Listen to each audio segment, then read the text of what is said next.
युद्ध जैसे हालात बन गए हैं। आग वहां पर लगातार भड़कती हुई नजर आ रही है। विद्रोही गुट एक के बाद एक शहरों पर कब्जा जमा रहे हैं और अब विद्रोही गुटों ने वहां पर जंग छेड़ दी है हामा शहर पर और हालात वहां पर दिन पर दिन खराब होते हुए नजर आ रहे हैं। रिपोर्ट देखिए।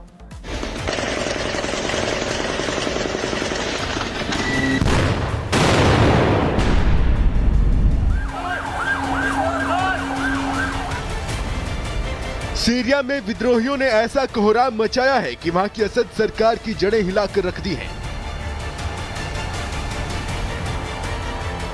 एलेप्पो शहर के आधे से ज्यादा हिस्से पर विद्रोहियों का कब्जा हो चुका है और अब विद्रोहियों ने हामा शहर पर धावा बोल दिया है और कई इलाकों पर अपना कब्जा जमा लिया है। वहीं जो इलाके बच गए हैं वहां विद्रोहियों और सैनिकों के बीच भीषण युद्ध जारी है।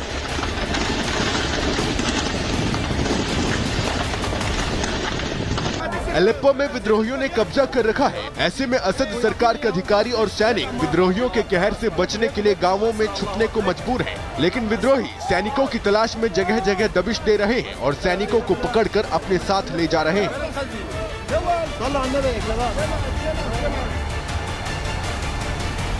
वहीं इदलिब शहर में अब हर तरफ तबाही का मंजर है। हर तरफ मातम पसरा है। भीषण गृह युद्ध में कई लोगों की जान चली गई है और अब उनके परिजन रो रहे हैं, बिलख रहे हैं। सीरिया के अलेप्पो शहर पर विद्रोहियों ने कब्जा कर लिया है। वहां सैनिक भी पीछे हट चुके हैं। इदलिब शहर पर भी विद्रोहियों का कंट्रोल हो चुका है। हामा शहर में विद्रोहियों और सैनिकों के बीच युद्ध जारी है। रिपोर्ट्स के मुताबिक इस युद्ध में अब तक 300 से ज्यादा लोगों की मौत हो चुकी है, जिसमें 20 आम नागरिक शामिल हैं, जिसको देखते हुए लोगों को घर के अंदर ही रहने का आदेश दिया गया है। सीरिया में विद्रोही गुट में हयात तहरीर अल शम और उसके सहयोगी संगठन शामिल हैं, जो लगातार शहरों पर कब्जा करते हुए आगे बढ़ रहे हैं और अब उनका मिशन हामा में जारी है।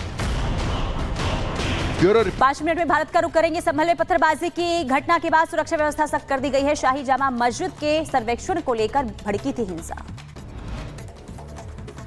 संभल हिंसा को लेकर समाजवादी पार्टी विधायक का बड़ा बयान। कहा सरकार के दबाव में न्यायिक जांच कमेटी कुछ भी कर सकती है। हिंसा को लेकर शासन प्रशासन को छिपाने की कर रहा है कोशिश।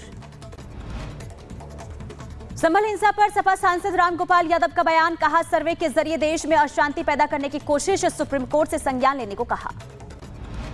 सुप्रीम कोर्ट को चाहिए उसका नोटिस ले और इस तरह के सर्वे के आदेश करने वाले जजों के खिलाफ कार्रवाई करें। उत्तराखंड के रुड़की मंदिर में शिवलिंग पर लगा मिला खून। शिवलिंग पर खून चढ़ाकर अपवित्र करने के आरोप में एक मुस्लिम युवक गिरफ्तार।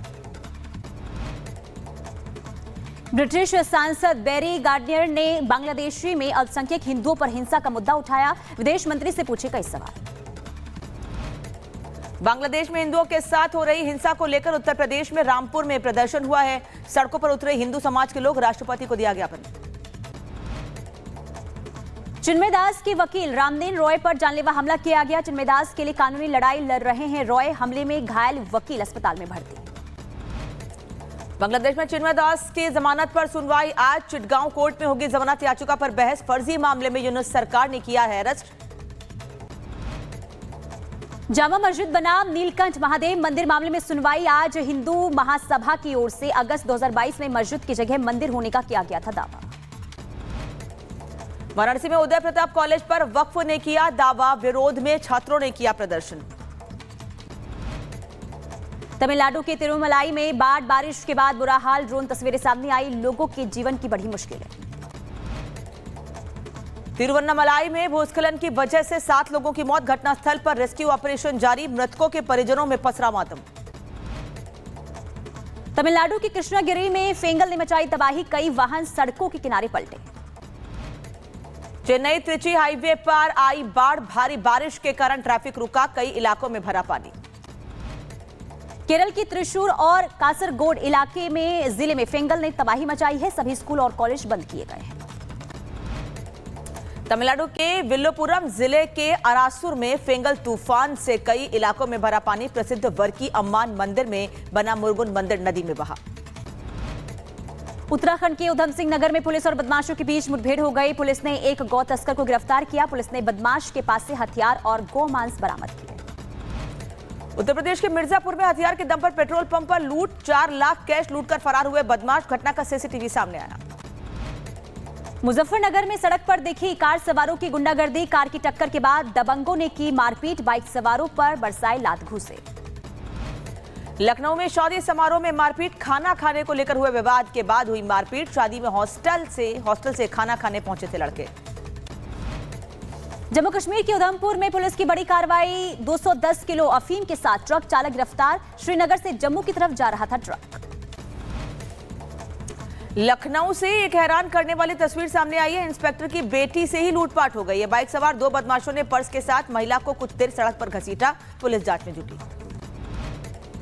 उत्तर प्रदेश में अपराधियों के खिलाफ एक्शन जारी है। जौनपुर में ऑपरेशन लंगड़ा के तहत पुलिस ने 9 चोरों को गिरफ्तार किया है। गिरफ्तारी करके कब्जे से एक तमंचा, 2 खोखा कारतूस बरामद।